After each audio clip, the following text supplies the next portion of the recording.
Prosetor, majalah Cross Digital, garis miring Cross TV kembali mengundang di hari Senin pagi.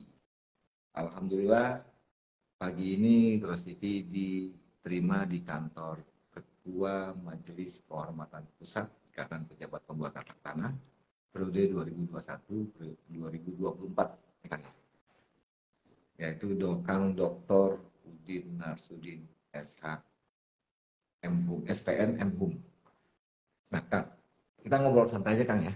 Ya, seputar kode etik, estetika, etika, dan kode etik, etika, estetika, itu lah pokoknya berbicara tentang kepribadian sebagai sosok pejabat pembuat akta tanah. Kang, dikit dong, Kang. Kalau ngelihat dari perkembangan di 2021, sosok pejabat pembuat akta tanah khususnya yang bergabung di Ikatan Pejabat Pembuat Akta Tanah dari kacamata Kang Udin seperti apa? 2021, bukan 2022. Jangan nyinggung masalah 2022 dulu, peristiwa 2022, nah, 2021 dulu. Ya baik, dalam beberapa event yang kemudian saya ikuti gitu ya, termasuk misalkan konfer beberapa daerah yang sudah saya ikuti, apalagi di luar Jabar ya? Ya, di beberapa daerah 2021 ya. Di beberapa daerah saya lihat memang antusiasme anggota untuk menjadi pengurus ketua gitu ya, itu cukup tinggi gitu ya. Terbukti misalkan dalam beberapa daerah sampai katakanlah gitu ya, perdebatannya konstruktif untuk kemudian memajukan organisasi gitu ya. Saya pikir itu sesuatu yang bagus gitu ya. Artinya tentu harus juga pedomani kode etik yang baik itu seperti apa gitu ya. Jadi artinya apa yang sudah terjadi di 2021 itu menurut saya sudah cukup baik gitu ya, tetapi tentu kedepannya harus lebih baik lagi gitu ya. Jadi bukan cuma hanya sekedar menjadi ketua, menjadi pengurus, tapi juga berusaha agar kemudian organisasi itu dijadikan sesuatu yang berguna untuk anggota. Ada hal yang janggal-janggal nggak di 2021? Dalam artian, oke lah, menyampaikan pendapat, menyampaikan kritik, saran, tanda petik apapun ya dari pejabat membuat akta tanah se-Indonesia ini kan sah-sah aja kan, dalam artian mengkritisi organisasi, mempromosikan atau jualan kecap lah, nggak ada jualan kecap nomor 1, nomor 2, pasti nomor 1 semua. Nah itu seperti apa Kak kalau di 2021 dari pengalaman Akang di beberapa konferensi yang dihadiri? Ya, kenapa saya seringkali kemudian membuat tulisan-tulisan ya dalam tanda petik sekedar mengingatkan kepada anggota agar berperilaku yang baik gitu ya. Baik dalam konteks katakanlah konferensi gitu ya, dalam konteks seharian, dalam konteks pembuatan akte, apalagi dalam konteks hal-hal yang berhubungan dengan masyarakat luas gitu ya. Karena bagaimanapun tentu harus dipahami bahwa PPAT sebagai pejabat umum yang tentunya adalah diharapkan sebagai garda terdepan dalam konteks pembuatan akte otentik terkait dengan hak atas tanah atau HRS gitu ya. Terlebih misalkan dengan mencuatnya kasus-kasus mafia tanah gitu ya. Itu juga akan menjadi sesuatu yang oleh masyarakat dilihat dengan sangat jelas gitu ya. Artinya kalau tadi ditanyakan apakah harus diperbaiki, banyak ya. Dalam beberapa kejadian misalkan banyak sekali atau ada rekan yang ngomong asal gitu ya di medsos gitu ya. Terus kemudian juga seperti yang tanpa dosa gitu ya. Ngomongnya kasar gitu ya, itu juga menurut saya harus diperbaiki gitu ya. Apalagi dalam yang saya lihat gitu ya, dalam satu momen yang sebetulnya harusnya adalah menunjukkan kualitas dalam tanda petik ya, kualitas etika yang baik, pihak-pihak gitu ya. Itu yang harus diperbaiki ke depan. Kalau di 2021, aku masih bermain di 2021. Banyak yang menyangkut dengan masyarakat. Kemudian juga kalau nggak salah ada beberapa status yang menyatakan janganlah kalau ada klien tanda tangan di upload. Nah itu masuk di ranah kode etik itu. Ya sebetulnya kalau dilihat dari kode etik yang teman-teman PPAT sudah tahu, sudah sangat jelas kan gitu ya, bahwa PPAT itu harus merahasiakan isi aktenya, termasuk juga hal-hal yang terkait dengan proses pembuatannya. Termasuk juga misalkan tadi mengupload foto pada saat transaksi, sudah sangat jelas itu tidak diperbolehkan gitu ya. Nah itu yang saya bilang harus diperbaiki gitu ya, walaupun tentu memang cukup katakanlah jadi memerlukan energi untuk agar menghilangkan itu ya. Terutama mungkin teman-teman yang milenial gitu ya, karena kebanggaan yang terlalu berlebihan. Baru pertama kali tanda tangan, itu ya. Alhamdulillah pecah telur. Itu mengingatkan gitu ya kepada rekan-rekan agar kemudian selalu taat kepada kode etik. Bukan hanya sekedar untuk diri sendiri gitu ya, tapi tentu adalah untuk jabatan secara keseluruhan, karena ada selalu dihubungkan dengan ada dilas titik rusak susu sebelah, betul. Karena perbuatan seorang rekan misalnya ternyata kemudian berakibat kepada banyak pihak, rekan-rekan yang lain. Ingat kasusnya di Najubir misalnya, bagaimana dalam tanda petik kita jabatan PPAT, jabatan notaris itu dibully habis-habisan gitu ya. Padahal asas katakanlah praduga tidak bersalah sebetulnya harus dikedepankan. Nah, langkah dari kamu Din untuk melihat dengan fenomena itu kan di 2021 kan fenomenanya aneka ragam yang berkaitan dengan etika, estetika dan kode etik. Apalagi kalau nggak salah kan Majelis Kehormatan Pusat itu menegakkan kode etik. Nah, kalau sebelum aku pertanyaannya bagaimana sih tindakan? Saya nanya dulu Kang, kode etik di IPAT itu apakah masih relevan dipergunakan next di tahun 2022 atau memang ada yang perlu diperbaiki? Kan ada beberapa yang perlu ditambah, dipertegas, baik dari punishment dan sebagainya lah, sanksi dan punishment atau reward dan punishment, gimana Kang?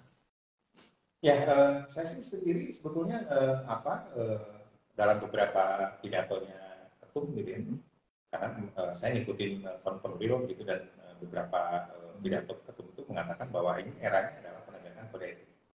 Itu dia. Ya, walaupun mungkin dalam beberapa kesempatan Pak Ketum kan bicaranya keras gitu ya, dengan tegas gitu bahwa eranya adalah penegakan kode etik untuk orang-orang yang kemudian melanggar kode etik maka akan diberikan teguran dan seterusnya gitu ya.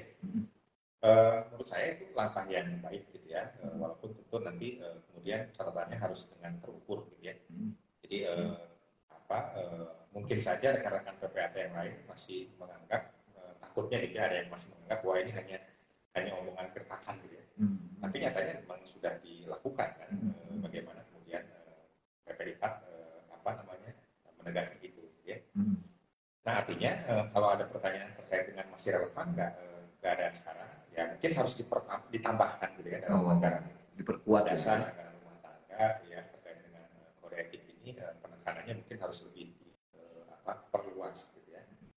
Karena kalau dahulu misalkan era digital itu belum mengglobal, belum masuk di dalam situ. Nah itu sekarang mungkin harus dipertegas lagi. Walaupun kalau bicara dalam sudut pandang yang lebih luas gitu ya, era digital itu sendiri tentu kan tidak mengurangi esensi suatu alat bukti gitu ya, misalnya kemudian dalam bentuk digital gitu ya.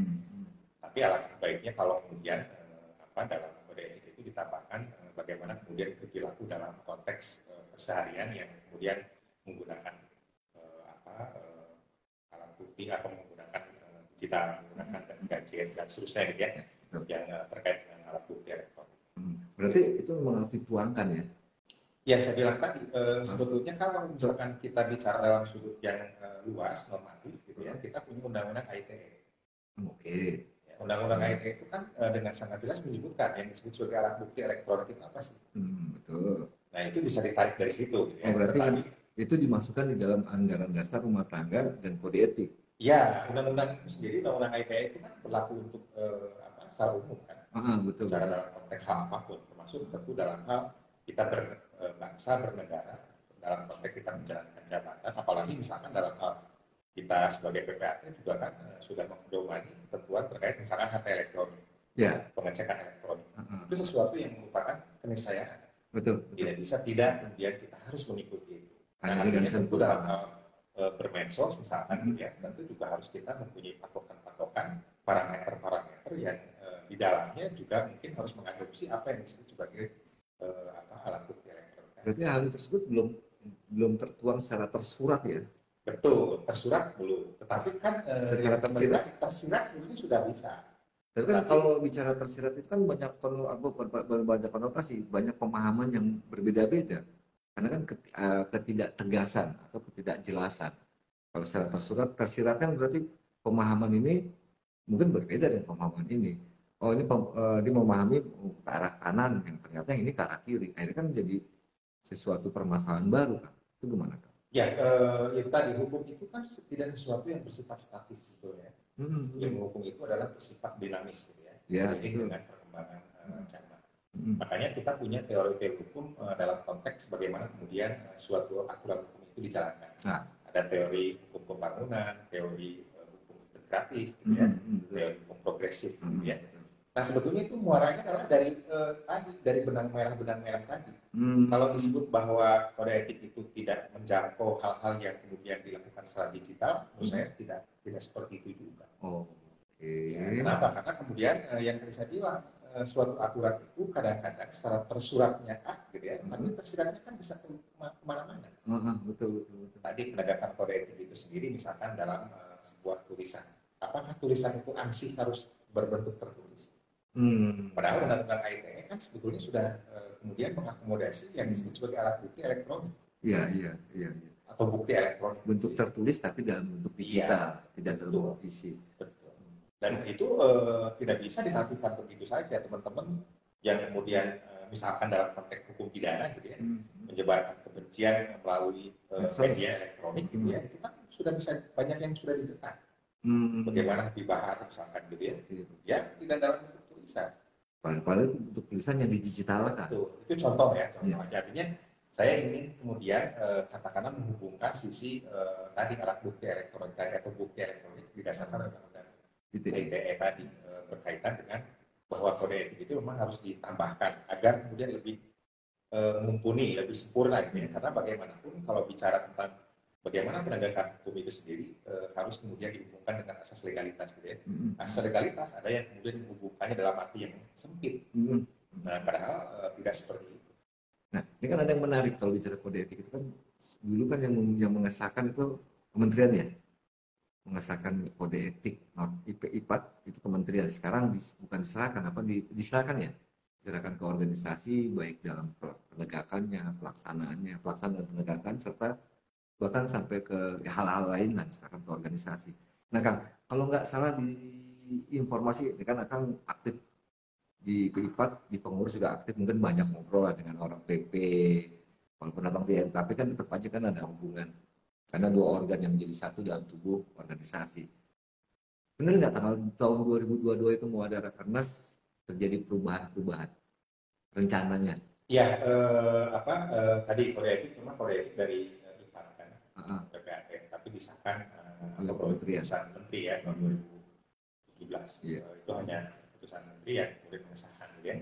Tapi sebetulnya kan apa yang kemudian dirumuskan melalui kode etik tadi adalah benar-benar dari IPA, gitu, dari PPAT gitu ya. Jadi bukan produknya bukan produk dari atas kemudian dipaksakan, enggak. Tetap dari PPAT sendiri, dari IPA sendiri ya. Nah, oleh karena itulah kemudian karena itu merupakan ranahnya IPA gitu ya, maka dalam kongres rakernas nanti tentu dimungkinkan untuk dilakukan perubahan-perubahan. Gitu ya, dilakukan penambahan. Berarti bisa dong yang tadi Akang sampaikan itu diusulkan? Ya kan karena dalam anggaran dasar juga kan disebutkan yang kami juga sedikitnya bersidang setelah 1 tahun atau 1 tahun sekali kan. Betul. Nah tentu kita akan coba untuk melakukan itu gitu ya, merumuskan itu. Jadi artinya tentu sepanjang itu kemudian dibutuhkan atau diperlukan untuk dilakukan perubahan, kenapa tidak? Tujuannya adalah semata-mata agar kemudian jabatan PPAT itu ditempatkan pada tempat yang semestinya. Ya, dikeluarkanlah energi negatifnya lah gitu ya. Jangan sampai kemudian bawa yang suka teriak-teriak dan seterusnya. Nah, bicara teriak-teriak aku masuk 2022. 2022 ini kan ada fenomena baru. Bukan fenomena ya, ada sebuah kompromi lagi. Dan itu isinya jauh lebih meriah ketimbang dari mungkin kalau dari ketimbang bukan rahasia umum lah ya. Semua sudah nonton, semua juga sudah lihat. Kang mungkin juga kalau nggak salah hadir di sana. Kalau melihat dari 2021, kemudian kalau bukan untuk membandingkan ya, 2021 yang dari Kang Udin jelaskan, paparkan, di awal tahun 2022 terjadi fenomena seperti itu, dari kacamata Kang Udin seperti apa menilainya? Saya tentu sandingkan Jawa Tengah hampir sama lah ya jumlah ini.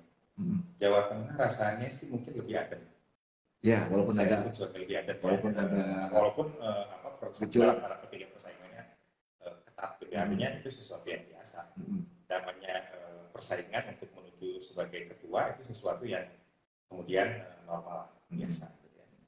Nah di Jawa Barat ini memang banyak. Yang saya tidak ada kurang nyaman itu adalah sebetulnya dengan banyaknya teriakan-teriakan gitu ya. Itu dari hak orang masih benar. Betul. Ya saya tidak mengatakan bahwa itu urusan dia memang. Tapi tentu itu harus menjadi pelajaran ke depan gitu ya. Artinya apakah itu memang selayaknya dilakukan. Oh, dari sisi etika estetikanya. Makanya tadi kan pertanyaannya terkait dengan etika gitu ya. Menurut saya alangkah lebih elegan kalau kemudian penyampaian pendapat apapun namanya gitu ya dilakukan dengan lebih santun, soft gitu, santun, lebih rasanya enak gitu didengar gitu ya, walaupun mungkin perdebatannya keras gitu ya. Karena kembali lagi seorang PPAT itu kan bukan mohon maaf gitu ya di jajar pasar sama gitu ya. Tapi kan minimal adalah S2, banyak yang sudah dokter dan S3 gitu ya. Artinya berarti kan bagaimana cara kemudian berpendapat gitu ya, mungkin lebih kan ke hal yang lebih baik. Jadi apakah kemudian tidak boleh teriak-teriak? Ya salah satunya adalah itu. Apalagi teriakan-teriakan itu yang kemudian dalam tanda petik ada konotasi kasarnya. Gitu. Itu yang menurut saya harus diperbaiki lah. Gitu. Nah untuk melihat dari 2021 kemudian 2022. Di 2021 akan dipaparkan seperti itu. Nah ternyata di awal tahun 2022 terjadi fenomenanya justru lebih ya tadi Kang Udin kan hangatnya bukan hangat lagi nih, memanas kan gitu. Nah langkah apa nih Kang melihat fenomena 2021 dan di awal 2022, langkah apa yang akan dilakukan oleh MKP dalam pelaksanaan kode etik dan penegakan kode etik di tubuh para pejabat buat akar? Ya, MKP itu kan juga dari unsur-unsur dari daerah ya, dari wilayah-wilayah, dari daerah-daerah gitu ya. Tentu apapun yang kemudian dirumuskan oleh MKP tidak mungkin dapat terwujud kalau tidak didukung oleh dari unsur-unsur daerah-daerah, wilayah-wilayah. Nah kita pengen sebetulnya adalah merumuskan bagaimana kemudian attitude dalam konteks misalkan berkongres gitu ya. Pemilihan lah ya. Ya, sehingga menghasilkan dalam tanda petik pilihan-pilihan. Oh boleh saja pilihan berbeda, boleh. Sesuatu yang sangat wajar. Gitu ya. Tapi kalau kemudian dengan dalam tanda petik memaki, nah itu yang menurut saya tidak wajar. Ya, jadi kita samakan. Gitu. Makanya dalam beberapa tulisan saya selalu saya tekankan bahwa kita itu harus samakan. Betul. Ya, jangankan kemudian kepada pihak lain dengan rekan sendiri saja kemudian mengeluarkan dalam tanda petik teriakan-teriakan itu menurut saya sudah melampaui batas. Nah, artinya berarti kan harus dirumuskan sedemikian agar kemudian kita sama-sama katakanlah gitu ya, sama-sama menyadari bahwa ini loh ada sesuatu yang harus diperbaiki, harus kemudian disesuaikan. Hal-hal itu diatur tidak di dalam kode etik? Sebetulnya secara tersurat kan wajib bertindak apa, sama rekan kita seperti apa, gitu kan jelas. Itu mungkin yang apakah sengaja dilupakan atau seperti apa saya tidak tahu. Apa perlu dipertegas kembali sehingga di Rakernas nanti ada perbaikan untuk mempertegas atau memperjelas hal-hal apa tindakannya itu akan bisa. Nah itu menurut saya walaupun dipertegas lagi gitu ya, apakah akan efektif atau tidak gitu ya. Karena kembali lagi kepada pribadi-pribadi yang bersangkutan. Ya kita kan hanya sebatas mengingatkan gitu ya, walaupun nanti misalkan dirumuskan lebih jauh dalam Rakernas nanti misalkan gitu ya, sesuatu yang kemudian dalam tanda petik ya kita bisa bertindak lebih baik lagi. Nah itu pada akhirnya kembali ke berarti benar-benar kalau saya terus ingat berarti kode etik itu bukan untuk dihafal. Selalu saya bilang bahwa sebetulnya itu adalah sesuatu yang keluar dari diri pribadi orang. Tapi untuk ditanamkan. Makanya kenapa dalam tulisan-tulisan saya menyebutkan sebetulnya proses menjadi seorang PPAT dimulai dari awal, dari masa kuliah MKN ini ya, disampaikan ini loh yang harus dilakukan, ini loh bahwa dalam tubuh PPAT itu adalah pejabat umum ya, yang sangat istimewa. Ya, makanya kenapa kemudian PPI 4 juga ini harus menjadi ARB dulu untuk disaring dulu. Itu memang apa namanya atas tidak? Ya, makanya kan gradasinya itu dari sebelum masuk sebagai PPAT, kemudian setelah sebagai PPAT dan purna tugas Werda. Nah, sebelum masuk sebagai PPAT kan sampai dengan ARB itu juga sebetulnya harusnya ada saringan gitu ya. Ya, yang sekarang diributkan itu kan sebetulnya adalah hanya iuran dan seterusnya gitu ya. Betul. Untuk menjadi ARB harus bayar sekian-sekian gitu ya. Nah, itu sesuatu yang boleh-boleh saja sih. Tidak ada salahnya. Tetapi yang paling penting lagi sebetulnya adalah bagaimana seorang PPAT itu dididik menjadi seseorang yang namanya juga pejabat dong. Betul. Gitu ya. Jadi bukan cuma sekedar misalkan ada yang ngomong ke saya MKP itu adalah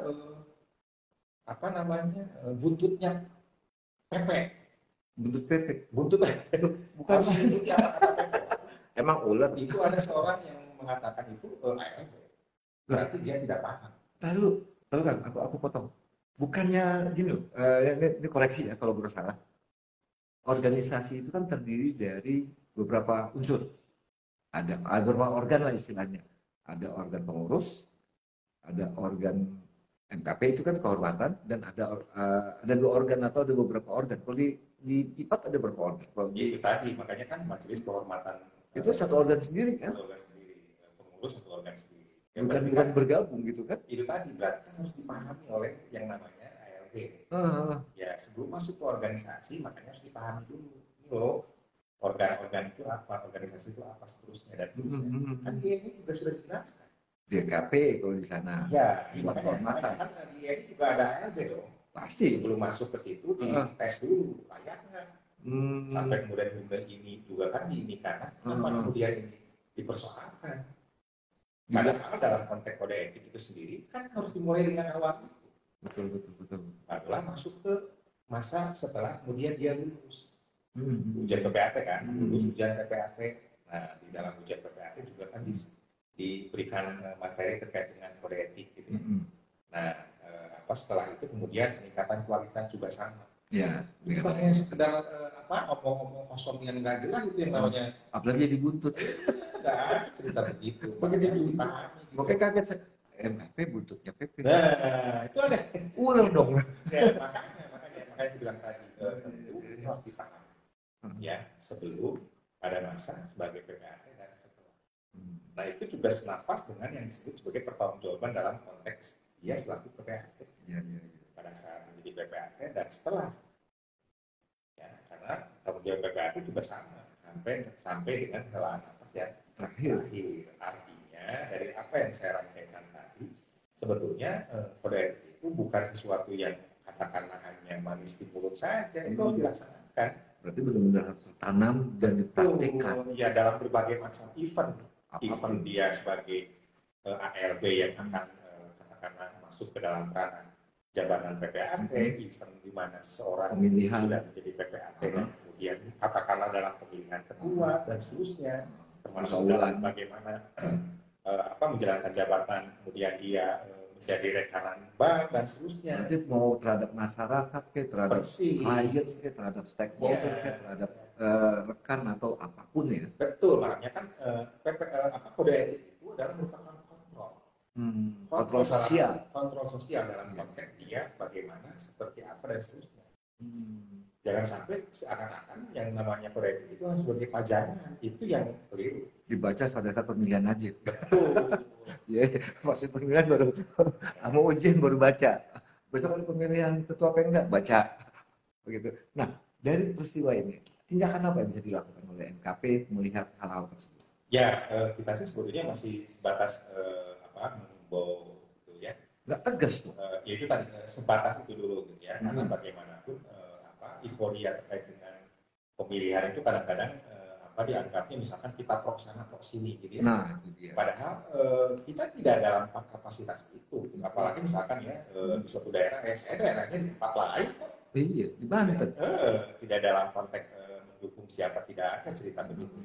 Yang kita concern itu sebetulnya adalah bagaimana seorang PPAT dan rekan-rekan lainnya gitu ya berperilaku gitu ya dalam konteks yang tentu koridornya adalah kode etik. Nah, selain itu tidak. Nah, tindakan yang bisa diambil Kang Udin dalam artian menjalankan kode etik dan menegakkan kode etik dengan lihat fenomena di 2021, 2022 sebelum berjalan terkait dengan penggunaan digitalisasi. Kan itu banyak, bukan hanya di secara offline, ada sebuah event kadang menjelaskan teriak-teriak bla bla dengan bahasa kasar yang terbatas, tapi kan dari sebelum masuk ke sana kan ada medsos, Bang. Di medsos itu ada nggak aturan yang bisa ditegakkan dan diambil tindakan? Ya, memang kita hanya sebatas sejauh ini kita hanya sebatas persuasi menyampaikan gitu ya, menyampaikan memang kan kembali lagi dalam sistem organisasi kita gitu ya, seharusnya kan ada DKD ya, Dewan Kehormatan Daerah. Majelis Kehormatan Daerah. MKD.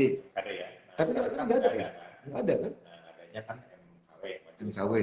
Mentok di situ. Tidak bisa kita serta-merta dari pusat langsung ke wilayah, langsung ke bawah kan gitu ya.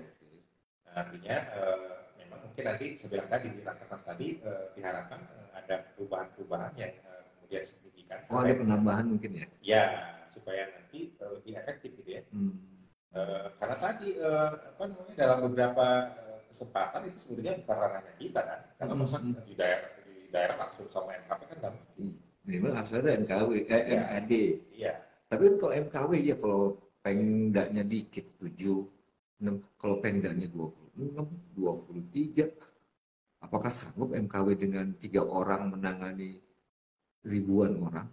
Ya, kalau berjenjang sebetulnya tidak ada masalah. Kita adopsi misalkan apa yang terjadi di kalau di IPAT kan cuma 2 tingkatannya, MKP, MKW. Iya, makanya itu tadi. Sanggup nggak MKW ini untuk menangani satu provinsi? Kalau sanggup atau tidak sanggup sebetulnya dilihat dari sisi lebih luas ya. Oke. Pada akhirnya kepada kita. Amanahnya. Ya.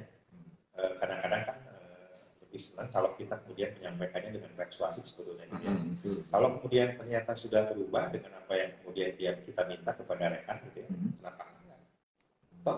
Kita itu bukan katakanlah gitu ya, bukan pengawas dalam tanda petik gitu ya, yang harus berkumis baplang gitu ya, bermata ini enggak serem gitu. Iya, karena dalam kode etik sendiri pun kan disebutkan bagaimana kemudian kita mau melakukan sama rekan. Kita anggap sebagai semuanya rekan gitu ya.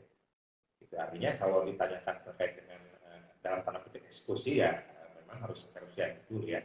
Tidak bisa eksekusi langsung apa gitu. Walaupun kita punya juga majelis pembina dan pengawas PPAT tingkat daerah ya, MP3 ya. Itu juga kan salah satu instrumen yang kemudian di dalamnya ada penegakan kode etik. Nah, kalau melihat dari perkembangan medsos 2021-2022, hal apa yang perlu diperketat atau ingin disampaikan oleh Kang Udin di tahun 2022 ini? Penggunaan medsos ya terkait dengan etika, estetika, dan attitude lah. Ya, tadi karena semuanya itu didasarkan alat bukti secara formal gitu ya. Memang kadang-kadang harus ditambahkan gitu ya, tambahkan regulasi yang mengatur atau katakan kode etik yang mengatur bagaimana kemudian bermedsos. Kemudian juga bagaimana penegakan kode etiknya melalui medsos tadi gitu ya.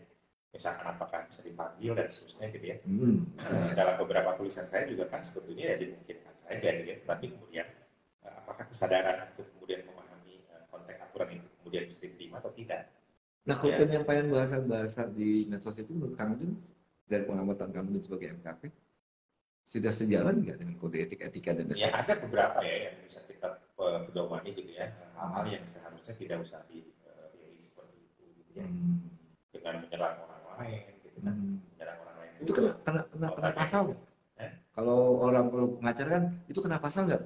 Gitu pertanyaan. Tadi jelas juga kan kode etik juga seperti lain, yang notabene adalah bagian dari tubuh kita. Kalau kita bicara etika kan bicara dalam konteks yang sangat sangat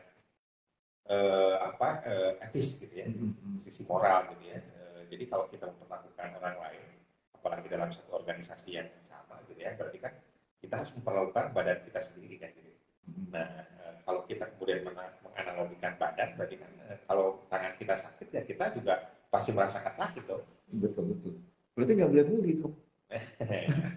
makanya tadi kalau cuma sekedar bercanda kan ada tuh bercanda nih, ngecengin lewat medsos, karena kan medsos itu kan taruh satu akun atau sebuah aplikasi yang total jadi trennya di notaris PPAT kan satu akun ini nih. Kan situ bisa aja bang, rencana bercandain temen lah karena jauh kan, nggak mungkin dia datang mau ngecengin doang masa datang. Kan baru pulang. Misalnya contoh PPAT Jakarta ngecengin PPAT Kalimantan, masa dia harus ke Kalimantan dulu cuma ngecengin ke mukanya, pulang lagi ke Jakarta kan nggak mungkin lewat medsos. Itu gimana kan? Apakah itu kemudian tidak itu kan ruang publik kan? Betul, karena teman-teman semua. Ya itu tadi, sepanjang kemudian itu tidak mengganggu ruang publik orang lain. Oke. Tapi kan kembali lagi karena itu ruang publik mengganggu orang lain. Emangnya punya lu, lu. Iya juga kan. Kalau itu kemudian sesuatu yang berguna, ya alhamdulillah. Tapi kalau yang nggak berguna, apalagi dalam tanda petik mendiskreditkan orang lain. Perannya di mana? Apanya? Peran MKP-nya? Ya kita hanya sebatas ya tadi itu tadi. Cuma hanya negur aja. Ya menegur. Tapi bisa. Kemudian sayangnya memang kita bergerak dalam konteks ada laporan. Gitu. Nah, begitu ada laporan. Kemudian nah itu tadi yang saya bilang harus diperbaiki.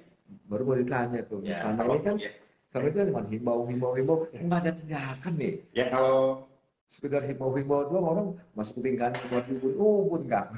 Kalau regulasinya kemudian ditambah, saya sih ingin agar kemudian ditambahkan gitu ya. Jadi supaya mengurangi hal-hal yang tadi gitu ya. Agar kemudian kita berorganisasi dalam tanda petik gitu ya.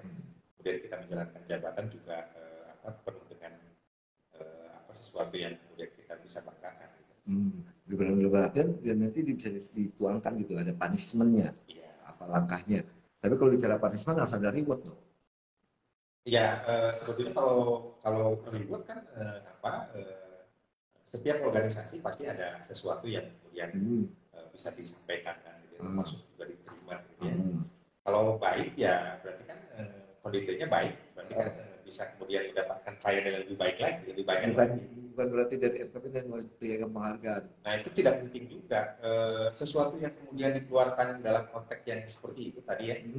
Surat baik, berkelakuan baik, the best of the bestnya PPAT. Ya, minimal kemudian bisa dilihat oleh masyarakat bahwa dia itu sudah menjalankan jabatan dengan sesuai. Gitu ya. Itu kan merupakan kebanggaan buat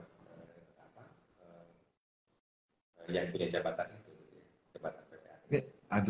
Jadi menggelitik sih, menggelitik. Ada pertanyaan satu.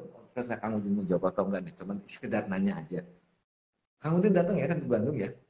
Di Bandung kan? Ketika melantik. Rumah saya kebetulan di situ. Kang Udin kan orang Banten. Iya, rumahku di situ. Karena saya orang Bandung. Walaupun saya di Banten, saya adalah orang Bandung. Gitu, saya orang Bandung yang Jawa Barat. Orang Bandung yang kaget juga gitu ya, ada orang Jawa Barat yang wow. Nah, Kang, tapi di Bandung. Eta tak gitu. Jadi ketika berarti berkali-kali melantik dong, melantik dalam artian untuk memperkuat kode etik PPAT kan melantik MKW. Kalau dari sejarah peristiwa di Bandung gimana? Jabat. Ada istimewa sih menurut saya. Maksud itu dalam konteks organisasi biasa ya. Artinya dinamika suatu kongres itu biasa. Yang saya tadi sampaikan itu kan dinamika atau riak-riak yang tentu kita kritisi dalam konteks agar ke depan lebih baik kan. Tidak ada yang lain, tidak bermaksud untuk lu kayak gitu, enggak seperti itu. Kita ingin atau saya ingin agar kemudian ke depan hal itu kemudian diperbaiki. Yang riak-riak gitu ya. Kalau ke depannya oke kan lebih enak gitu kan. Nah, Dalam artian ketika pelantikan itu kan tanggapan Kang Udin sebagai ketua MKP yang akan melantik jajaran di bawah MKP kan MKW. Itu kan ada tim lagi di situ. Nah, ketika akan dilantik orang terpilih tapi tidak hadir, gimana tanggapan itu? Ya memang secara etika etiknya seperti apa? Kan yang tiga ya ketua pengen kan satu ya. Terpilih formaturnya ya. Kemudian ketua anggota MKW ya. MKW itu ada tiga kan. Nah, memang kita diminta untuk pelantikan. Ketika dipanggil-panggil yang datang cuma satu kan gitu ya. Nah, artinya seharusnya memang tiga gitu ya. Tapi ya sudah kemudian karena tidak mungkin menunggu lagi ya, menunggu lama lagi kan, harus dilakukan pelantikan terkait dengan hal tersebut. Dan saya menandatangani naskah pelantikan itu dan melantik kalau tidak salah Pak Teti, Pak Teti yang kemudian saya lantik. Kalau dari kacamata Kang Udin, apakah itu attitude-nya seperti apa? Etika? Ya ada kurang gitu ya. Maksudnya harusnya bertiga itulah yang kita latih karena saya lihat juga pada saat itu memang ada yang yang bersangkutan gitu ya, pada saat itu. Kan biasanya kalau pemilihan apapun gitu ya akan diminta kesediaannya untuk mau nggak ditanya ini gitu ya, ditanya terlebih dahulu. Ya, siap tidak dilantik. Kalau dipilih ya berarti kan harus siap untuk dilantik. Karena logikanya kan dalam konteks notaris, dalam konteks PPAT misalnya, kalau belum disumpahin, belum disumpahin. Jangan disumpahin. Belum disumpah kan tidak bisa tanda tangan buat akte kan. Nah itu juga apakah itu berlaku untuk itu? Saya pikir itu juga mungkin ke depan harus diperbaiki gitu ya. Tapi kan kalau dalam artian kalau belum dilantik kan tidak bisa melakukan sesuatu dan penegakan kode etik gitu. Nah itu padahal sebetulnya kan dalam konteks kode etik itu cukup penting gitu ya. Bagaimana kemudian penegakan kode etik itu sendiri harus dilakukan. Kan jadi concern dari Kementerian ATR juga kan, makanya ada direktur pembina. Iya, itu tadi Permen ATR 2 2018 kan mencantumkan termasuk pelanggaran kode etik. Betul. Nah itu juga kan berarti kan dari Kementerian ATR juga kan mencantumkan itu gitu ya. Majelis Pembina dan Pengawas PPAT itu termasuk juga salah satu yang dilihat, salah satu yang kemudian ditekankan adalah bagaimana penegakan kode etik PPAT itu. Berarti ada hal yang ingin dibentuk oleh ingin dicapai oleh kementerian itu attitude dari PPAT Indonesia ya. Iya, karena bagaimanapun kode etik PPAT itu akan berhubungan langsung dengan bagaimana dia menjalankan jabatan dengan masyarakat. Iya, jadi bagaimana misalkan dalam konteks kode etik kan sebetulnya sudah sangat jelas wilayah jabatan PPAT adalah di suatu kabupaten X. Ya, janganlah kemudian menjalankan jabatan di luar wilayah itu, gitu ya. Ya artinya prosesnya kan ya harus diserahkan kepada notaris PPAT yang ada di wilayah di mana objek itu ada kan, gitu ya. Jangan diambil sendiri. Ya, kasus yang Jakarta Barat kan sebetulnya sudah sangat jelas. Iya.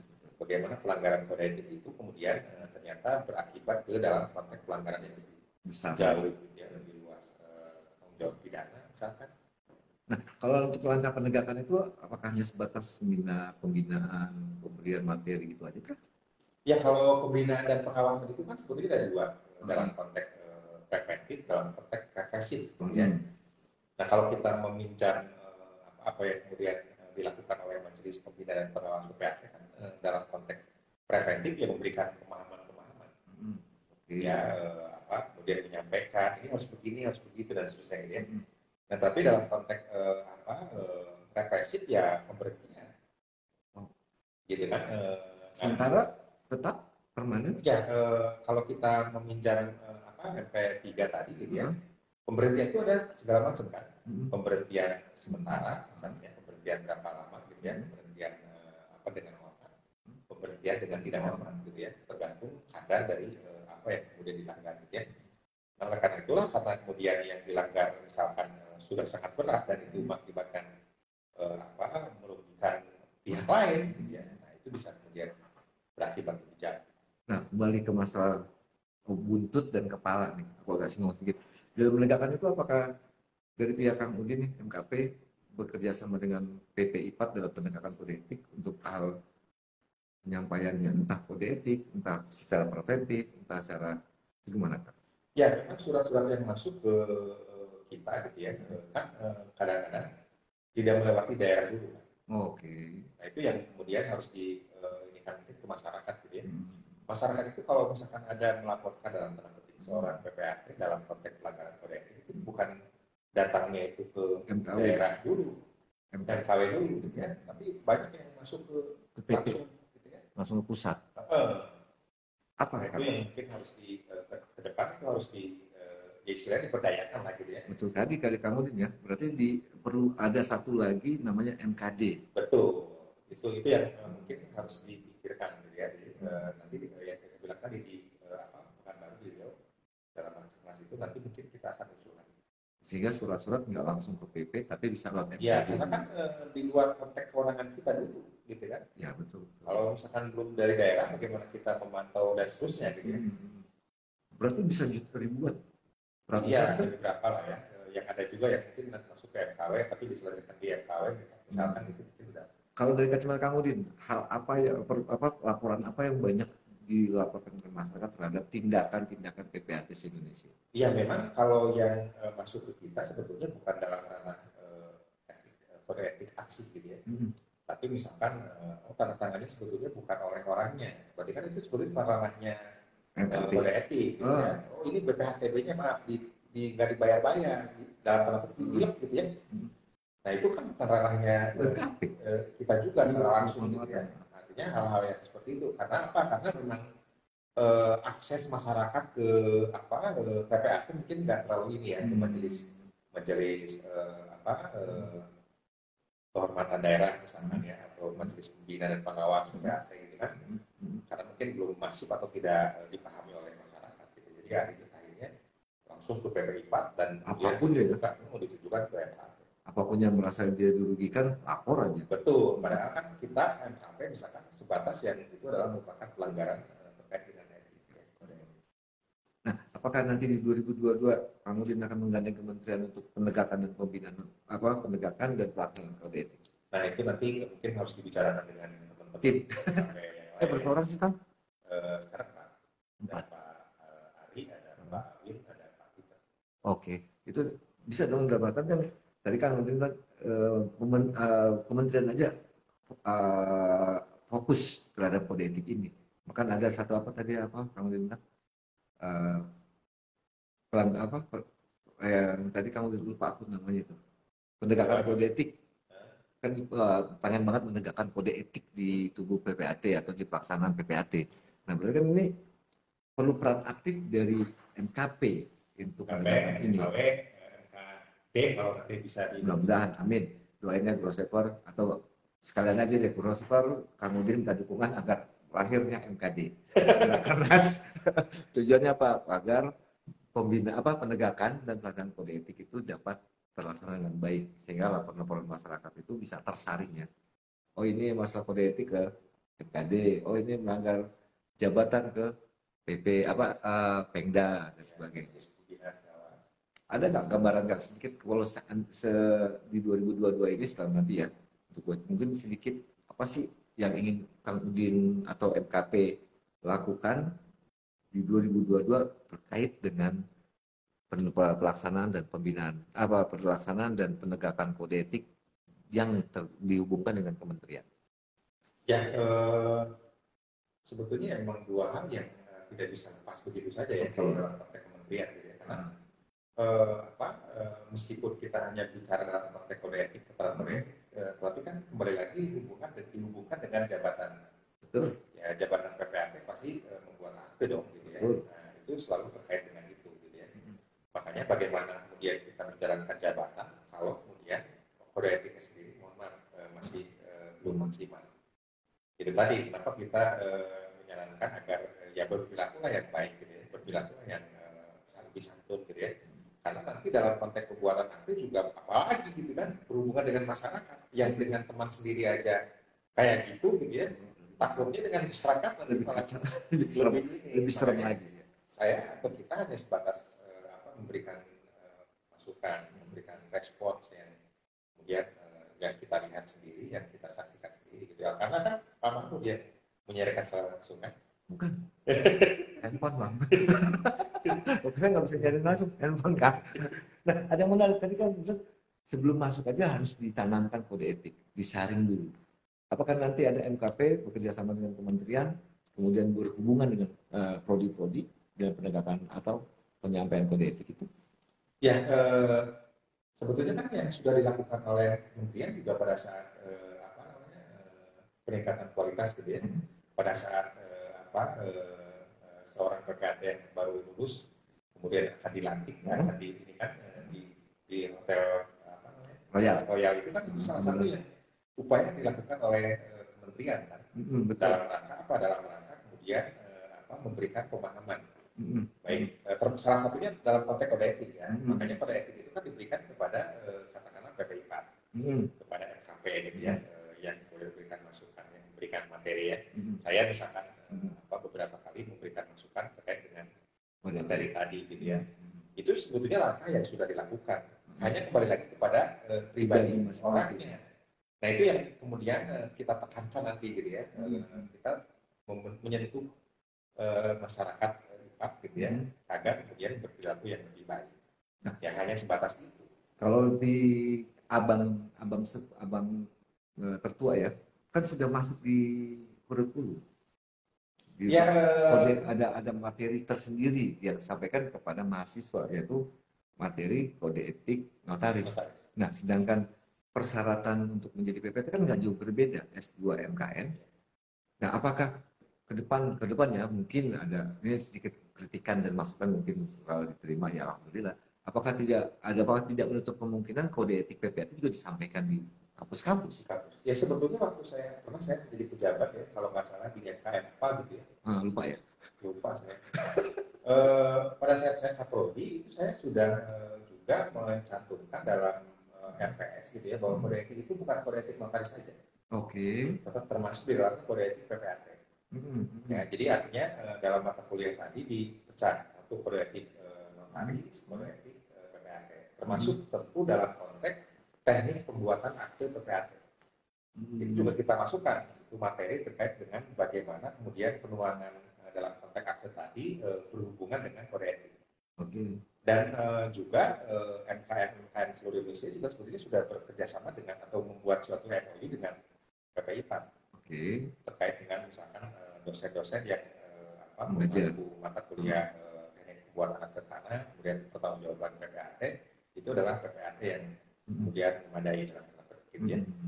Nah, artinya sebetulnya itu bukan barang baru gitu ya, dan sudah juga diketahui juga oleh rekan-rekan di PPI PAN sekarang gitu ya.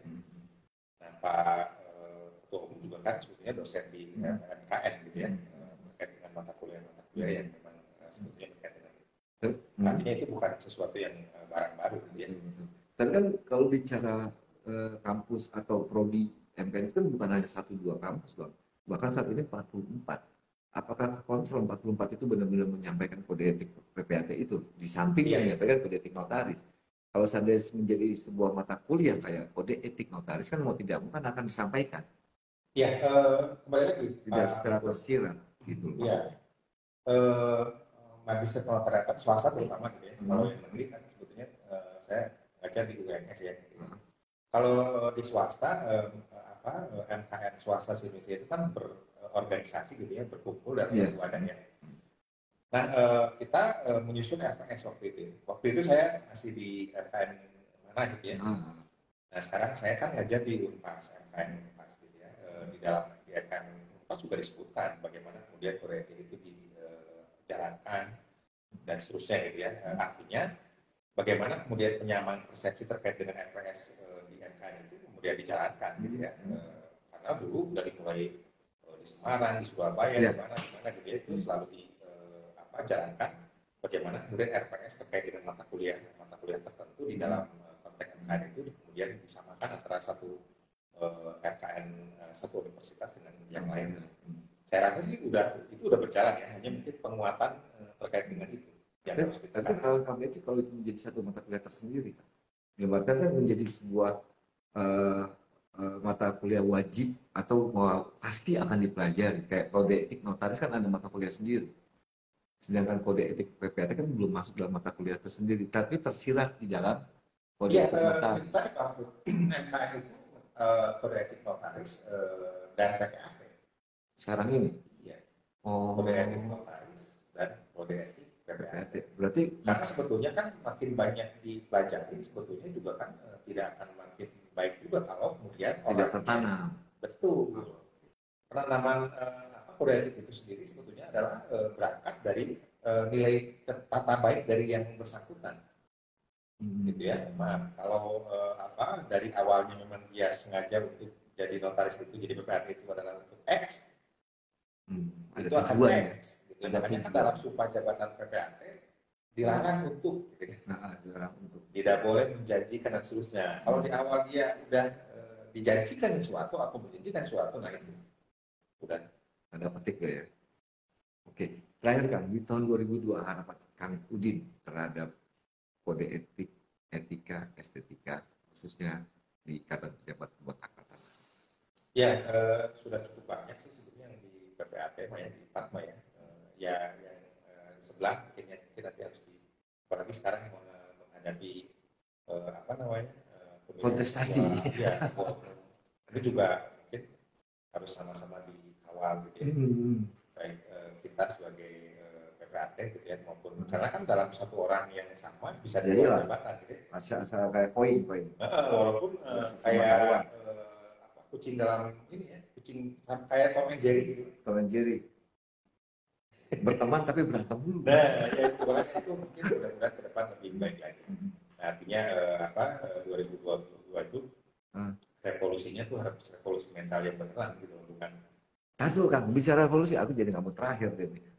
Kang, kalau nggak salah kan tadi nyinggung masalah kontestasi.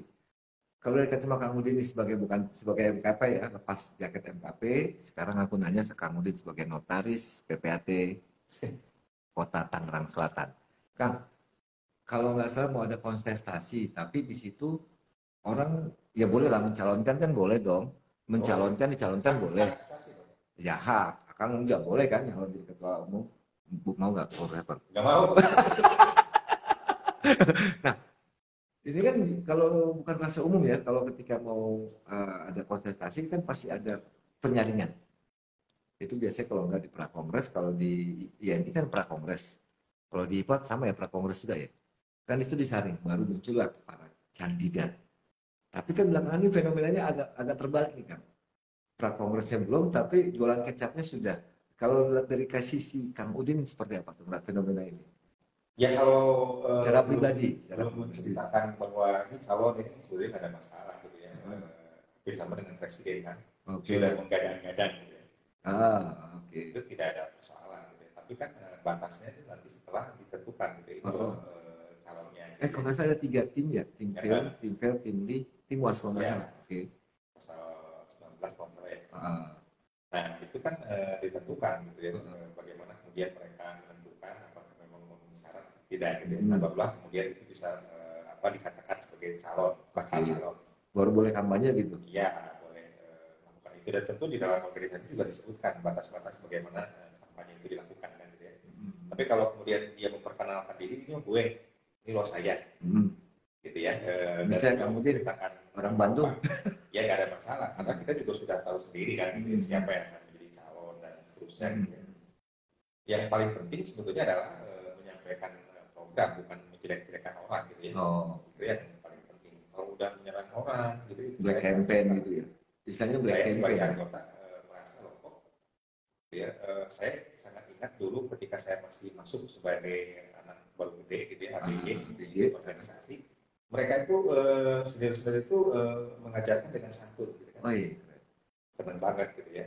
Makanya saya mempedomani itu gitu ya. Jadi kalau sekarang ada hal-hal yang di luar konteks itu anak aneh gitu. Wow gitu kan. Sesuatu yang ini. Apalagi misalkan dalam kongres misalkan ada sesuatu yang lebih aneh lagi sayanya. Karena saya diajari dulu waktu saya kan di notaris senior juga gitu ya. Diajar dengan satu, bagaimana cara berpakaian pun dia mengatur saya dalam tanda petik sedemikian gitu ya. sehingga itu tertanam banget di saya. Bagaimana bertatur? Ya, menghormati, misalkan ya saya diminta untuk coba ke ini ibu ini, saya harus gini ya, bersikap seperti ini. Gitu. Itu ditanamkan banget gitu. Nah, ketika tadi kan menyinggung sah-sah aja orang dicalonkan atau mencalonkan, dan bukan rahasia umum kalau ada kayak contoh misalnya kamu ini digadang-gadang sama Tangsel gitu, orang-orang Tangsel menyampaikan kamu dicalonin itu boleh nggak gitu? Ya, itu tadi sebetulnya kan batasan terkait dengan bakal calon itu kan nanti di prakongres itu ya. Iya. Di saringannya. Kalau nggak salah dia itu di Riau ya, di Pekanbaru. Rencananya Riau. Kalau Rakernas di mana? Rakernas di mana? Ya. Riau. Ya makanya kalau regulasi atau aturan memang mengatakan boleh, ya kenapa enggak gitu. Kalau saya sih berpikir bagaimana kemudian berkampanye gitu ya. Kampanye itu kan ada kampanye yang terbuka, ada yang tertutup gitu ya, atau yang masa kampanye tertutup?